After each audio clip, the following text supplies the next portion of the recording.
దేవుని నామానికి మహిమ కలుగును గాక. ఈ చక్కటి ఉదయకాల సమయంలో అపోస్తలుల ఆశీర్వాద మందిరము ఆరాధనలో కూర్చొనున్నటువంటి మీ అందరిని దేవుడు దీవించి ఆశీర్వదించిన గాక. వాక్యమే వింటున్నటువంటి ప్రియ సహోదరి సహోదరుడా, ఈరోజు మనొక వాక్యాన్ని మనం చూద్దామండి. మన వాక్య అంశము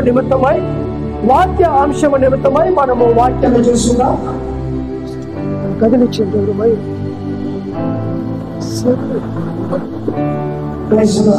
వాక్యాంశాన్ని మనం చూస్తున్నామండి. లూకాసు సువార్త 5వ అధ్యాయము 5వ వచనాన్ని మనం చూద్దాం. లూకాసు సువార్త 5వ అధ్యాయము 5వ వచనం.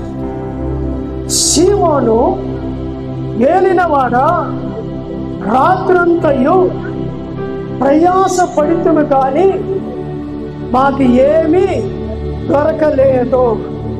చాలండి. ఇక్కడ ఒక మాట నాకు గుర్తుకొచ్చింది ప్రియమైన వాళ్ళరా. ఇక్కడ సీమోను యేసు ప్రభువును చూసి చెబుతూ ఉన్నాడు. ఏమని మాట్లాడుతున్నాడంటే, అయ్యా మేము రాత్రంతా ప్రయాస పడితిమి. ఏమంటున్నాను? రాత్రి అంతా మేము ప్రయాసపడితిమి అనేటువంటి మాట మనం చూసినట్లయితే, ప్రయాస అనేటువంటి మాటను మనము చూస్తే తెలుగులో ప్రయాస అనేటువంటి మాట కష్టపడి అనే మాట, లేదా శ్రమించి అనేటువంటి మాటను మనం చూస్తూ ఉంటాము. ఇది ఒక పని చెయ్యటానికి లేదా ఏదైనా పనిని ప్రారంభించే ముందు చాలా కృషి చేసేటప్పుడు చెప్పబడేటువంటి మాట. ఇక్కడ ఒక మాట చెప్పబడతా ఉంది. ఉదాహరణకి ఏమని చెబుతూ ఉంటారంటే, పరీక్షలు రాసేటువంటి అతడు పరీక్షలో మంచి మార్కులు పొందటానికి చాలా ప్రయాసపడ్డాడు. He's worked hard to get good mark in the exam. మార్కులు పరీక్షలో ఎక్కువ మార్కులు తీయటానికి మీరేం చేశారంట? ఎక్కువ కష్టపడ్డారు. అందు మాత్రమే కాకుండా ఆమె తన లక్ష్యాన్ని చేరుకొనటానికి చాలా ప్రయాసపడింది. అందు మాత్రమే కాకుండా ఒక మనిషిని చూసి, అమ్మా ఈ పనిని నువ్వు సాధించావు, ఈ పనిని నువ్వు ముగించావు అని చెప్పినప్పుడు వారు చెప్పే మాట ఏంటంటే, నేను ఈ యొక్క పని పూర్తి చేయటానికి చాలా ప్రయాసపడ్డాను. ఈ వాక్యం వింటున్న ప్రియా సహోదరి సహోదరుడా, ఒకవేళ నువ్వు కష్టపడుతున్న జీవితంలో ఉంటూ ఉన్నావేమో, అయ్యా నా జీవితము నేను కష్టపడుతూ ఉన్నాను, నా జీవితంలో సుఖము లేదు, నా జీవితంలో ఆశీర్వాదాలు లేవు, నేను కష్టపడుతూనే ఉన్నాను, పుట్టినది మొదలుకొని ఈ రోజు వరకు కూడా నేను కష్టపడుతూనే ఉన్నాను అని నువ్వు ఒకవేళ బాధపడుతున్నావేమో, భర్త ద్వారా కష్టపడుతున్నావేమో, భార్య ద్వారా కష్టపడుతున్నావేమో, బిడ్డల ద్వారా కష్టపడుతున్నావేమో, లేక ఉద్యోగములో కష్టపడుతున్నావేమో.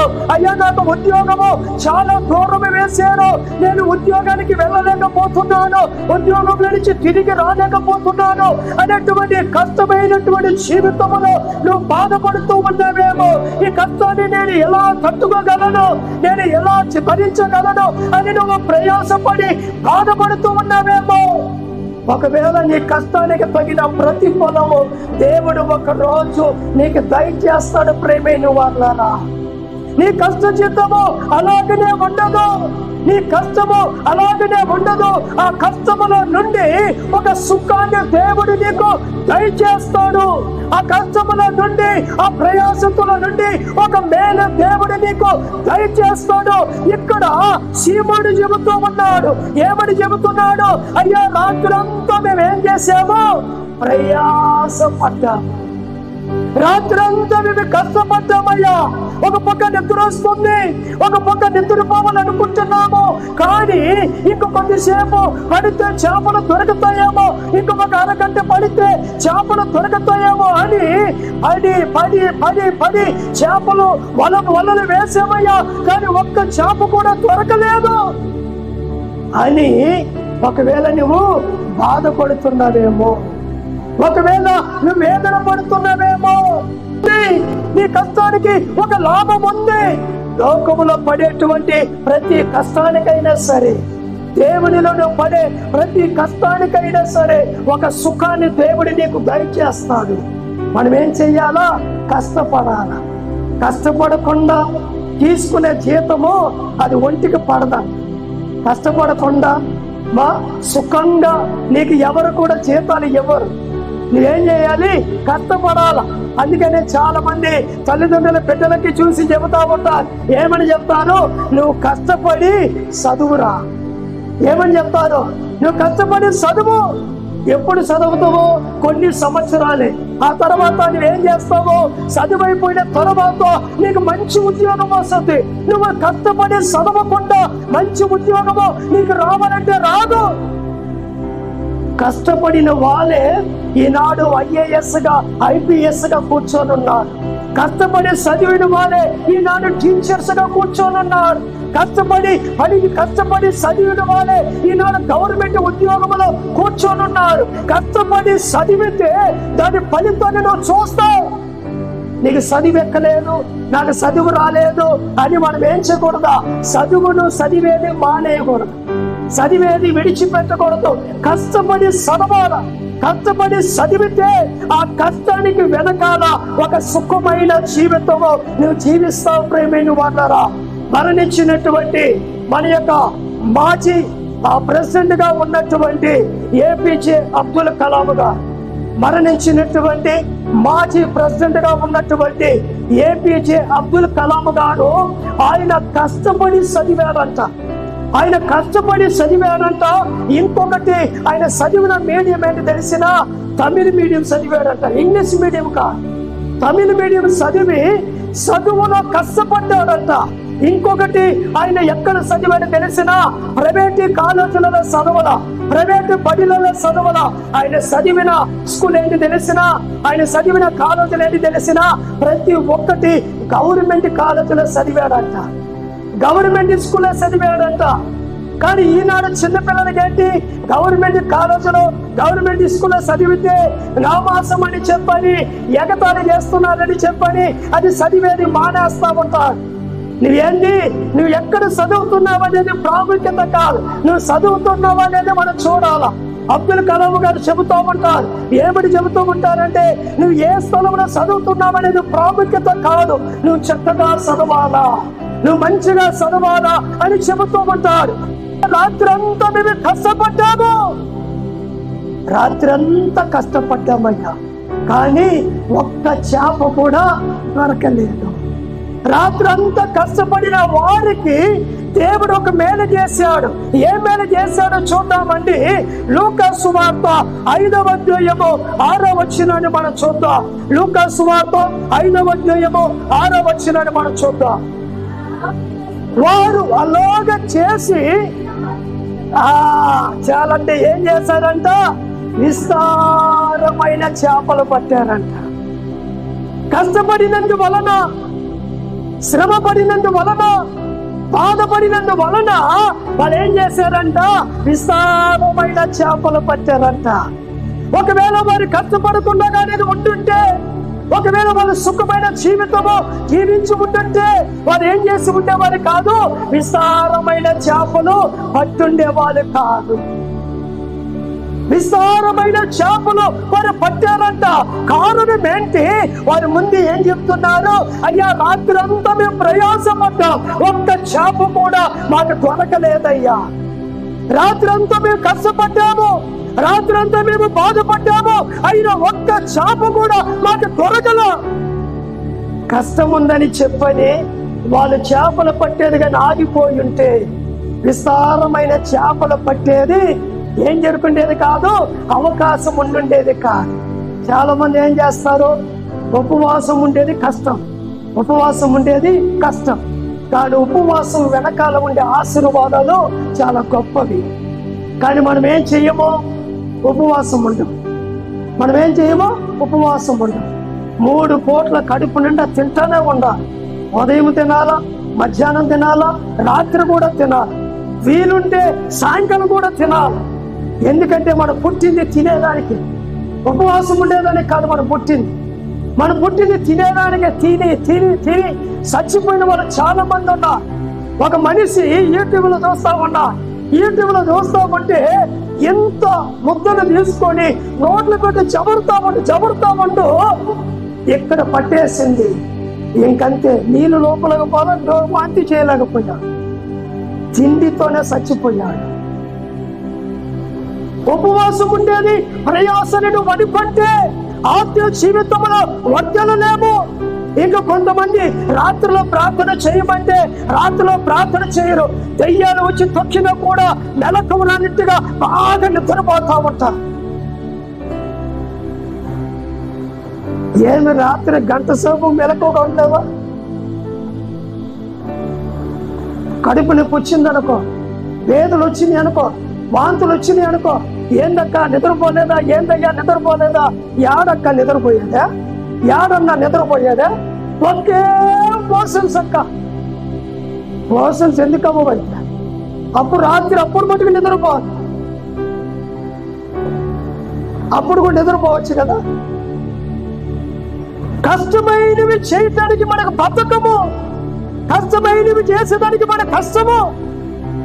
ఎంత ఊరు కథలు మాట్లాడమంటే అంత ఊరు కథలు మాట్లాడు, ఎంత సినిమాలు చూడమంటే అంత సినిమాలు చూస్తాను, ఎంత ఊరు తిరగమంటే అంత ఊరు తిరగదు, ఎంత పాపం చేయమంటే అంత పాపం చేస్తాను. బైబిల్ చదవమంటే బైబిల్ చదవనే చదువు. సినిమా పుస్తకాలు గంటలు చదువుతారు. సినిమాలు బాగా కన్నుల దర్శనం చూస్తూ ఉంటారు. ఒక 10 నిమిషాలు బైబిల్ చదివావా? ఒక 10 నిమిషాలు బైబిల్ చదివే అలవాటు ఇంట్లో ఉందా? పిల్లలు బైబిల్ చదువుతున్నారా? పెద్దవాళ్ళు బైబిల్ చదువుతున్నారా? ఒక 3-4 సంవత్సరాలు ఉంటుంది పాపకి. ఒక 3-4 సంవత్సరాలు ఉంటే ఆ పాప ఏం చేస్తుందంటే, ప్రార్థన కూటం పెట్టుకుందామని చెప్పిన వెంటనే ఆ పాప ఏం చేసింది తెలిసినా, పరిగెత్తుకొని వెళ్ళి ఆ పేరు వల్ల ఒక చిన్న సుమ్మి ఉంటే ఆ చిన్న సుమ్మి తీసుకొని వచ్చి పుసుకేసుకుంటుంది. ఎన్ని వయసు? ఒక 4-5 సంవత్సరాలు ఉంటుంది. చిన్న పాప. ప్రార్థన అని చెప్పిన వెంటనే ఆ పాప ఏం చేస్తుంది? పరిగెత్తుకొని వెళ్ళి పేరువాడిని తీసి ఒక చిన్న గుడ్డను తీసుకొచ్చి తలలో ఏం చేస్తుంది? తల ముసుకేసుకుంటుంది. ఎందుకంటే ఆ తల్లి చేసేది బిడ్డ చూసింది కాబట్టి ఏం చేస్తుంది? ఈ బిడ్డ ఏం చేస్తుందా? తల్లిని చూసి బిడ్డ చేస్తుంది. ఈనాడు తల్లిగా ఉన్న నీవు ఆ పని చేస్తావు కదా, నీ బిడ్డలు చేస్తా. ఆ పని నువ్వు చేస్తావు కదా, నీ బిడ్డలు చేస్తారా? నీ కొడుకైనా నీ కూతురైనా పని చేస్తుంటే మీరేమో బాగా ఎవరాలు మాట్లాడుకుంటుంటే గుస్. అది కూతురింటుండే, అది కొడుకింటుండే. మా అమ్మ మా నాయన ఇది బాగా గుసగుసలు మాట్లాడుకుంటుండ్రు, అది మీ కుటుంబం గురించి మాట్లాడుకుంటుండ్రు. వాళ్ళు ఏమనుకుంటుండ్రు? వాళ్ళిద్దరూ ప్రేమించుకుంటుండ్రేమో, అందుకని మనం కూడా ప్రేమించేద్దామలే. వాళ్ళిద్దరి ముందు నువ్వు జగడాలు వేసుకుంటా ఉన్నావనుకో, బిడ్డల ముందు జగడాలు వేసుకుంటా ఉన్నావనుకో, రేపు నీ బిడ్డలు కూడా అలాంటి పరిస్థితే వస్తుంది. ఏం చేయకూడదు? మనము ఒకవేళ తప్పు చేసినా ఒకరిని ఏం చేసుకోవాలా? సారీ అడుక్కోవాలా, ఒకరిని క్షమాపణ అడుక్కోవాలా. కానీ మనము అలా చెయ్యం. ఒక అక్కగారు కొత్తగా పెళ్ళైతే ఆమెకు వంట చేసేది రాదు. ఆమె కొత్తగా పెళ్ళైతే భర్త ఆమెను చూసి, మై డియర్ డార్లింగ్, నాకు ఈ రోజు నీ చేతులతో వంట తినాలని ఆశగా ఉంది, ఈ రోజు ఏదైనా వంట చేస్తావన్నా. ఆమెకి మన భర్త నన్ను డార్లింగ్ అని చెప్పారు అని చెప్పని ఆమెకి లేనిపోయి సంతోషం వచ్చేసి సరేనయ్యా, ఈ రోజు నేను నా చేతుల ద్వారా దోశ చేస్తానన్ను. ఈయనకి భర్తకి ఓకే మై డియర్ డార్లింగ్, నువ్వు చెయ్యి, నేను తింటానని చెప్పాను. సరే అని చెప్పి ఈమె వంటగదిలోకి వెళ్ళిపోయి అలవాటు లేకపోయా ఎప్పుడైనా తల్లి దగ్గర ఉండి వంట నేర్చుకొని ఉంటే బాగుండేది. నేర్చుకోలేకపోయా. ఈమె పిండి తీసింది, దోశ పిండి తీసింది. ఏం చెయ్యాలా? దోశ పిండి పోసి ఏం చెయ్యాలా? ఎట్ట రుబ్బాలా అనాలా లేదా? టనాలి కదా, చెప్పండి మా, టనాలి కదా. ఆ టనాలి. దోశ పోసి పెనుమని తీసుకొని ఎట్ట అనిందా? పెనుమని తీసి ఎట్ట అనేదాక అది ఏ దారి పోతే ఆ దారి వెళ్ళిపోయింది. అది ఆ పిండి ఏ దారి పోతే ఆ దారి వెళ్ళిపోయింది. తీసుకొచ్చి భర్త చేతులు పెడతా ఉంది. ఇదిగో my dear husband, my dear darling, నేను చేసిన దోశ ఎలా ఉందో చూడన్నాడంట. అది ఇప్పు చూస్తే ఒక్కొక్క రకంగా ఉందంట. నీ ముఖం వీళ్ళ ఉందల దోశ అంత ఇండియా మ్యాప్ లాగా ఉందని ముఖములు అన్నేసాడంట. ఆ రోజు మొదలైన గొడవ ఇప్పుడు వరకు తీరనేలేదంట. ఆ రోజు దోశ ఆమె తెలియకుండా నాకు తెలియదయ్యని చెప్పున్నా బాగుండేది. నాకు తెలిసని చెప్పి చేసింది. ఈ రోజు వరకు కూడా వాళ్ళ సమాధానం ఎవరు పరచలేకపోతున్నా. ఒకవేళ భార్య భర్తలు మీరు అలా ఉన్నారేమో, ఒకరు మనం ఏం చేయాలా? సర్దుకొని పోవాలా. ఇక్కడ సీముడు చెబుతూ ఉన్నాడు. ఏమని చెబుతున్నాడు? రాత్రంతా మేము ప్రయాసపడ్డామయ్యా, రాత్రంతా మేము కష్టపడ్డాము. ఏం దొరకలా? ఒక చిన్న చేప కూడా దొరకలా. కానీ ఆ కష్టానికి తగిన ఘోరమైన చేపలు వారు పట్టారంట. మరొక వ్యక్తిని మనం చూద్దామండి. మరొక వ్యక్తిని మనం చూద్దాం. నెహెమ్యా గ్రంథము 4వ అధ్యాయము 21వ వచనాన్ని మనం చూద్దాం. నెహెమ్యా గ్రంథము 4వ అధ్యాయము 21వ వచనం. ప్రైజ్ లా చదవండి. నెహెమ్యా గ్రంథం 4:21. ఆ ప్రకారము మేము ప్రయాసపడితమే.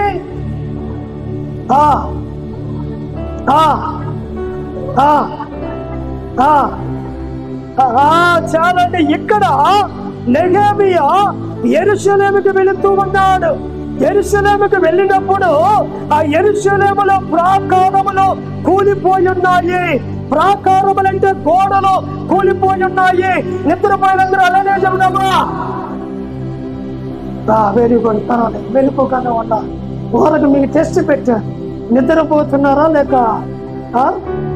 మన చర్చిలో ఒక సిస్టర్ చెప్పా, అయ్యా కావాలంటే మీరు పరిశోధించి చూడండి, కళ్ళు తెరుచుకునే మన చర్చిలో ఉంటారు నిద్రపోతున్నారు. కళ్ళు తెరుచుకునే మన చర్చిలో ఉంటారు నిద్రపోతున్నారు. వాళ్ళని టెస్ట్ చేసి చూడండి అని చెప్పా. అందుకనే టెస్ట్ చేసి చూసినా మీరు కళ్ళు తెరుచుకునే గుడ్ల కుప్పలాగానే చూస్తున్నారు. నిద్రపోల, మీరు నిద్రపోల. మంచిది. ఇక్కడ నెహెమ్యా యెరూషలేముకు పోతూ ఉన్నారు. యెరూషలేముకు పోతే యెరూషలేము యొక్క ప్రాకారములు, యెరూషలేము యొక్క గోడలు ఏమైపోయి ఉన్నాయంట? కూలిపోయి ఉన్నాయంట, పడిపోయి ఉన్నాయి. ఆ యెరూషలేము గోడలను నెహెమ్యా కట్టడానికి ప్రయాసపడుతున్నాడు. కానీ నెహెమ్యా యెరూషలేము గోడలను కట్టడానికి ప్రయాస పడుతూ ఉంటే అక్కడ గోడలు కట్టకుండా ఉండేదానికి అక్కడ ఉన్నటువంటి వాళ్ళందరూ వ్యతిరేకంగా వస్తూ ఉన్నారు, విరోధంగా వస్తూ ఉన్నారు. ఆ యెరూషలేము గోడలు కట్టకూడదు, ఆ యెరూషలేము యొక్క ప్రాకారములు కట్టకూడదు అని చెప్పని విరోధులుగా లెగిస్తున్నటువంటి సమయంలో నెహెమ్యా చెబుతూ ఉన్నారు, ఇదిగో మీరేం చెయ్యండి, ఉదయం నుండి రాత్రి వరకు మీరేం చెయ్యండి, బాణములను ఖడ్గములను మీ దగ్గర ఉన్నటువంటి ఆయుధములను మీ చేతులు పట్టుకొని నిలబడండి. ఎందుకంటే యెరూషలేము యొక్క ప్రాకారములు కట్టకుండా ఉండినట్లు అనేకులు విరోధంగా వస్తూ ఉన్నారు. కనుక వారి నిమిత్తమై మీరేం చెయ్యండి, ఉదయం నుండి రాత్రి వరకు వారు ఏం చేశారంట? ప్రయాసపడ్డారంట. యెరూషలేము యొక్క ప్రాకారములు వారు కట్టుటకు ఎంతో కష్టపడ్డారంట. పడిపోయిన గోడలు కట్టంట.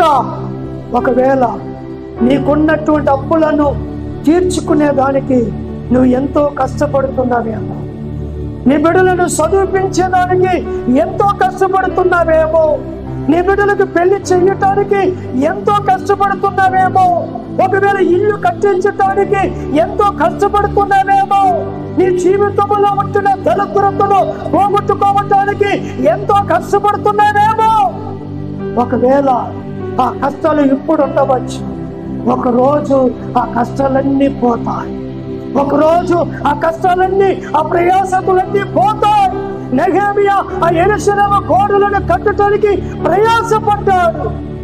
ఆ ప్రయాస పడినటువంటి ప్రతిఫలము దేవుడు ఒక రోజు ఇచ్చాడు. చూద్దామండి, నెహెమ్యా గ్రంథము 6వ అధ్యాయము 15వ వచనాన్ని మనం చూద్దాం. నెహెమ్యా గ్రంథము 6వ అధ్యాయము 15వ వచనము. ఈ ప్రకారముగా కరెక్ట్గా చదువు, కరెక్ట్గా చదువు.